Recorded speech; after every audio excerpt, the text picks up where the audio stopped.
Hello everyone, I'm Raven from Raven Comics, and today we'll see one of the few times the Bat family comes together. Though the reason for this reunion wasn't something they would have wished for. It should have happened much earlier. Every member of the family thinks this to themselves. It shouldn't have taken the dedication of a new building to bring them all together. It should have happened naturally. It should have happened the moment Bane's absolute rule over the city was dismantled. It should have happened before the body of a man they all loved was laid beneath the earth. But each of them knows why it didn't. Alfred wasn't there to tell them. The speech is beautiful, truly it is. Bruce has always had a way with words. When he chooses to use them, there's a sad poetry in his voice that is uniquely his, the mark of a man who has lived his life under the shadow of grief. Each one of them can feel the weight in Bruce's voice. They notice it every time he comes to the edge of a tear, but he never allows the deepest emotion to break through. The Alfred Pennyworth Children's Hospital will save the lives of Gotham's lost children, just as Alfred saved Bruce, just as he saved all of them. It is a fitting and worthy honor for a man they each knew and loved. A celebration of an incredible man, but it doesn't feel like one. Damian Wayne feels every word his father says as a weight on his shoulders, the guilt and sorrow written all over his face. Of the entire family, he alone was there to see Alfred die, and he still feels responsible. Tim Drake is nervous. He had been the happiest to receive the call to come back to Gotham. But now that he's here, he's starting to notice that the cracks in the family run deeper than he imagined. He's seen Bruce like this before. He knows how dangerous it is. Jason Todd was told not to come to the public event, but seeing as this was the closest thing to a real funeral Alfred might have, he slipped past security. Barbara Gordon is tired and can't help but think Bruce is handling all of this the wrong way. She's confident she knows how to fix it, and equally confident Bruce won't listen to her. Rick Grayson isn't sure why he agreed to come. He considers jumping on his motorcycle and riding back to Bloodhaven. By the way, for those who don't know, calling him Rick Grayson right now isn't a mistake. Dick started going by that name after being shot in the head and losing his memory. Back to the story. Deep down, Rick knows he can't leave just yet. It feels like he's agreed to something much darker than a vigil. The night was brought about by a stipulation in Alfred's will. He wanted his family to take a night off together, to go somewhere outside the mansion and outside their lives as costumed vigilantes. He wanted the people in this family, whom he had kept together his entire life, to gather on their own, a testament to their bond. Bruce made sure the city would be looked after, that nothing would be missed. Tim found a spot in an overlooked corner of Gotham, a seedy bar far from the Cauldron's beaten path, in a neighborhood even Gotham's colorful villains avoided. They paid for the night in cash. Tim set up a jamming zone that would render all recording devices useless within the area. And that's how the Bat family walked into the bar. The first to speak is Damian Wayne, who remarks that this place is filthy. Still, that doesn't matter. The reason they're here is because they all have to speak openly. Jason agrees to talk, although the first thing he needs to do to speak openly is get a drink. To this, Rick Grayson says he'll make it for him, something that surprises Jason, since the old Dick hadn't been too eager to serve him anything before. Rick tells him he's here because he knows the butler helped him when he was a child. Even if he doesn't remember, he's not going to get in the way of whatever this is. Jason gets annoyed at him for calling Alfred the butler. He says you have to show some respect. Besides, why the hell was he even invited? He's not part of this family anymore. Barbara gets irritated and cuts in. After all, neither of them was there when things fell apart with Bane, so they don't need to pretend either of them has any justification. Jason tells Barbara not to start with that. He stayed away because Bane said he would kill Alfred if any of them entered the city. Suddenly, everyone turns to look at Damian, who sits there very serious. Barbara tells him that was a low blow. She knows Damian isn't to blame. Someone steps in, telling them to calm down. It's Bruce Wayne. He tells them Alfred wouldn't have wanted any of this, no arguments. Once everyone settles down, it's time for young Damian to speak. If none of them is going to say anything appropriate, he'll go first. He was the last of them to see Alfred alive. It seems fitting. If Richard can, he should pour him a drink. This will be a toast to Alfred, who kept him and Bruce from breaking apart early on. Back in those days, father and son did nothing but fight. When Batman retired for the night, Damian was left alone in the house, and he was quite upset. His father was always telling him what to do. Alfred came to him and said that what he should do was try to empathize with his father instead of waging a battle of wills that would push them apart. Now, young Damian has to fix what he broke. If you make a mess, you clean it up. It's a simple rule. After that, you go to bed and do your homework. Damian had no intention of doing homework. The scanner reported a bus robbery in progress. It seemed the Mummy gang was back in action, putting innocent lives in danger. There was no better way to spend a night than being a bit proactive. Suddenly, after dealing with the criminals, Batman appeared before him.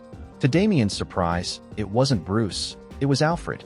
Damian asked what the idea was in pulling him off the streets. Alfred told him the idea was that he had disobeyed a direct order from his father. Robin told him he was born to do this. He'd been training since he was an infant. He'd lost count of how many League of Assassins ninjas he'd humiliated. And now he was going to be chained up inside the mansion? No more patrols, no more taking down bad guys. It seemed the days of chasing criminals were over. Alfred told him that, against his better judgment, he wouldn't tell Master Bruce what he had just done, but he was still grounded for 2 weeks. At those words, Damian began to cry. He'll never forget it. Alfred was a good man. He deserved more.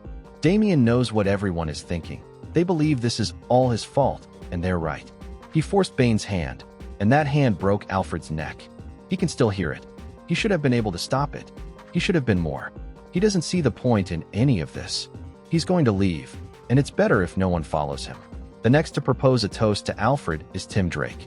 Alfred always had a good read on him. He knew when something was weighing on his mind. He'd see him staying up late, working on his metallurgy. Tim never knew when exactly Alfred broke into the Gotham City Police Department's precinct and evidence room, but he did. Alfred was always listening, even if you thought he wasn't. Always ready to serve, as he always said. Always ready to help. Somehow, some way, from the grandest gesture to the smallest, Alfred was there to make them happen. Tim reminds Bruce that he came into his life when he was in a place like this. He had just lost Jason and was pushing himself too hard. He was going to such extremes that he was going to die on the job. He inserted himself into this family and put on the art to save him. And now he sees Bruce doing it again, pouring his time and energy into this ridiculous city construction instead of prioritizing the people Alfred left behind. He builds a hospital and a statue with Alfred's name on it. Tim knows Bruce could set up in the cave for a while, move back into the mansion, work at the computer, help with the little things. He's willing to help him now, just as before. But he has to ask. He needs Bruce to want the help, otherwise he doesn't know what good it would do. Bruce tells him no, he's not going to ask him to do something like that. Tim can't imagine how much Bruce is suffering. He wants to help him right now, more than anything. But this is the trap their family falls into again and again. Bruce pushes them all away, and Alfred brings them back together. Tim doesn't know if that's going to happen this time. This time, Bruce needs to do it himself. He needs to fight the demons and be the adult they all need him to be.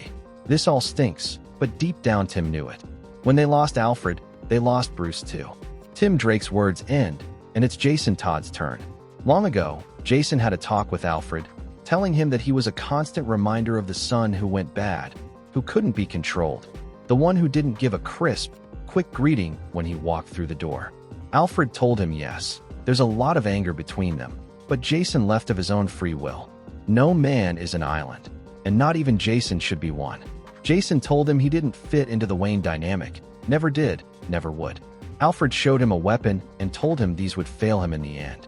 Jason replied that these weapons were the only things he could count on these days. One time, Red Hood was completely trapped. It looked like they were going to finish him off. Suddenly, the Batmobile arrived to rescue him. To his surprise, it wasn't Batman driving. It was Alfred. Jason told him that was one hell of an entrance. He appreciated the rescue. Alfred told him the cave scanner had overheard his friends talking over the radio about him. Maybe Batman was busy and couldn't come to save him. That's why you can always count on family, on Alfred. The story ends. Jason says he won't be part of this strange crucifixion of Bruce, when Bruce is suffering far more than the rest of them. He's not going to free Bruce from what he needs to face. He's not angry, but Bruce needs to see how angry the rest of the family is and put that incredible brain of his to work fixing it. Otherwise, there will be nothing left to fix. That's all Jason has to say, so he's going to take off. Barbara will be honest. She didn't think this was going to go well. but she thought it would go better than this. So now it's her turn to speak. Bruce needs to realize how bad things got when Bane ruled the city, how he almost broke all of them. The city hasn't recovered, not really. She never lived in the mansion, never had the luxury life the others did. She's always lived right in the heart of the city. And she can say for sure that right now, the people of Gotham are scared out of their minds. First, a supervillain takes control of Gotham City. And when he falls, a billionaire starts tearing down neighborhoods and rebuilding everything in plain sight. Bruce needs to put himself in other people's shoes. How would he feel? This city is becoming unrecognizable, and the bat symbol they all wear on their chests is no longer a symbol of hope for the people out there. Not like it used to be. It's something far more frightening than he understands, or than he wants it to be. How many killers have been running around this place wearing Batman suits in the last year? There's no signal in the sky to look toward anymore, just this sense of dread. They call themselves a family, and there's a lot that comes with that.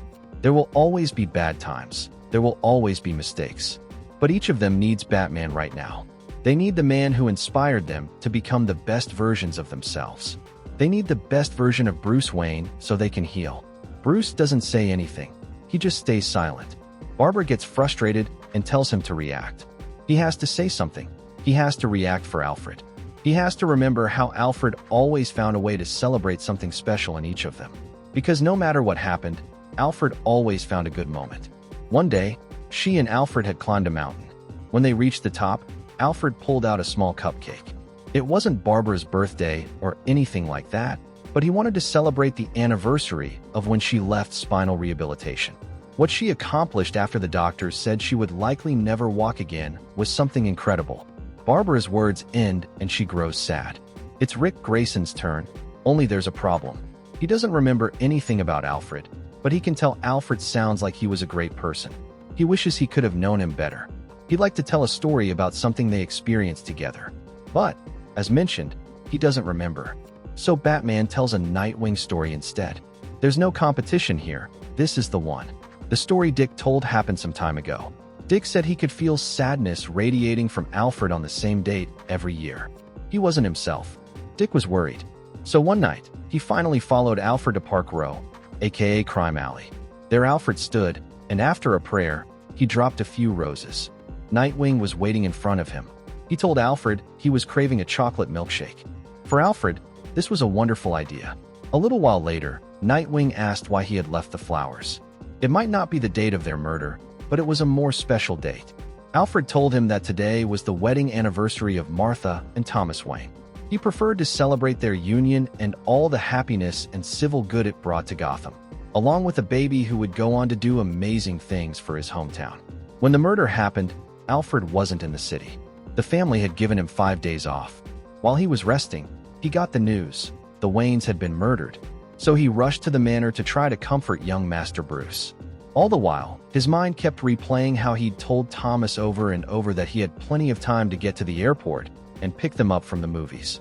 That's why Alfred came to this place. Not to remember a death, but to remember a union. A year or two later, Alfred still hadn't told Dick the other details of that night that he struggled with. And when Alfred was leaving flowers on the 10th anniversary of their deaths, Dick finally told him the words he needed to hear most while he was dealing with Damian's death. It feels strange for Dick to say this out loud, but what Alfred had always wanted to tell him was that the death of his parents saved not only thousands of Gotham's citizens over the years, but, for all intents and purposes, the world itself. If his mother and father knew what their sacrifice meant, he truly believes they would gladly let everything happen exactly the same way again. Those words were incredible. Batman steps back and thanks him for sharing it with him. Dick asks him not to thank him. He needs to go home and thank Alfred. To Rick Grayson, that story sounded amazing. Alfred was definitely a great man. But now it's time for him to step away. Bruce has a lot of hard work ahead to fix everything that man built for him, to honor him properly. Well, he never made that heartfelt toast to Alfred, the kind that comes from deep within, but he supposes he would need someone there to hear it. Before Rick leaves this place, he places a photo on the wall alongside the other frames that were already there. Bruce Wayne looks at it, and it's something that brings him to tears. All of this is for you, Alfred.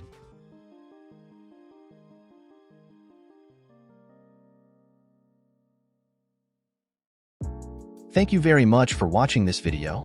Don't forget to comment, like, and subscribe for more content like this. I'm TJ Prime, and see you in the next video.